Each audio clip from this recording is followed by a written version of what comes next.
Hey, welcome back to the SNHU Online podcast. My name is Giovanni. I am a junior at New Hampshire University Online. I am majoring in information systems, and my focus in school is on cybersecurity. Today, I'm just going to review week 4 for IT-253. This is computer systems security. And so I wanted to kind of go over a couple of things that I think are important, and we'll kind of break them down. We always go over the grades. And for week 4, which is the halfway point for the course, I am currently holding down an A. I'm at 208 out of 225. And so most of this will go over things I think are key for you in the coming weeks. And if you have been following me, then you'll know that I just recently started working back and getting back to recording these podcasts on a regular basis. I've had people that have asked me about why I had stopped. And so I'm back. That's what you guys need to know. I am definitely back and so glad to be back in that respect. So let's talk about the first discussion post, which is cyber incidents. And in incidents, you really are going to have just basically two things that you're going to need to focus on. So the cyber incidents, they give you these choices. So you have about 5 of them in total. And you have to choose from one of them, and then you have to write about that incident.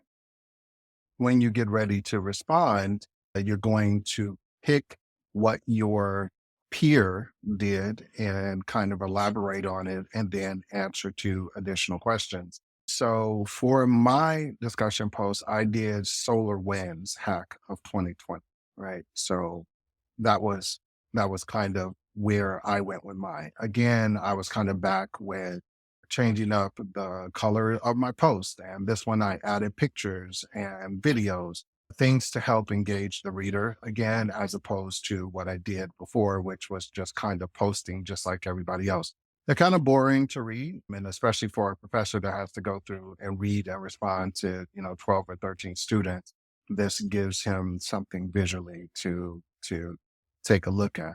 So in my Solar Winds one, I pointed out a couple of things and did a video. So it was it was interesting in like the responses I got from people. I have one response from one of my peers who kind of went through and was like, "Hey Gio, I had forgotten all about that attack, but now that you bring it up, I remember when this happened and how it went down. This was huge and was far reaching, had tons of consequences. They just took a big hit." So if you don't know anything about like solar winds and what happened with the hack of that, okay, the big takeaway was in how they allowed themselves to get hacked. And there were some, let's just say lapses for the best set of words, for some lapses in judgment. And that was what I really talked about in my response. So that's the discussion part. When you get ready to kind of respond to your peer, it's going to be what role can business continuity play in recovering from the incident? And then you have to explain why. And how else can someone of the risk associated with this type of incident be addressed? And you have to kind of answer both of those questions. So again, I just finished up all of that. So I don't think that this should take more than like, I would say 2 hours of your time, if that much. All right. So let's talk about the next part of that, which will be the test out quiz. This is on Windows System Hardening. It's an easy quiz to get knocked out. Now, it's an easy quiz, but it is 45 questions. So I remember going through, and I'm so used to like a 20-minute or so questions. This literally just had me like, why 45 questions just to prove I know how to do Windows hardening, but okay.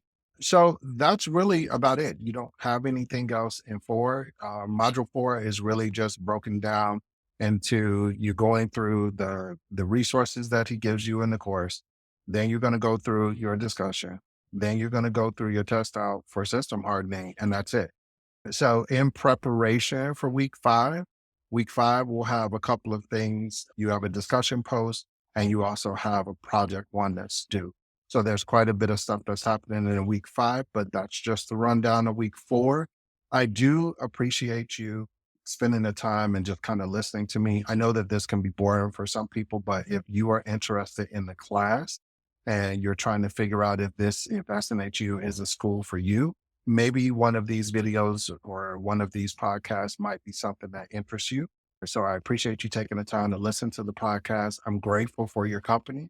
Okay. As I navigate through the SNHU like online world, any part of this video or any part of the podcast, if you're listening to that, has been useful for you, please give me a like. I appreciate it. Or you can ask any questions. You can find me over on YouTube. You can find me on LinkedIn. Either one of those places is a great place to reach out to me. I'm not really on Instagram as much. I know a lot of you used to reach out to me there, but I'm not on there as much. So just putting that out there. I appreciate you listening again, and I will catch you next week.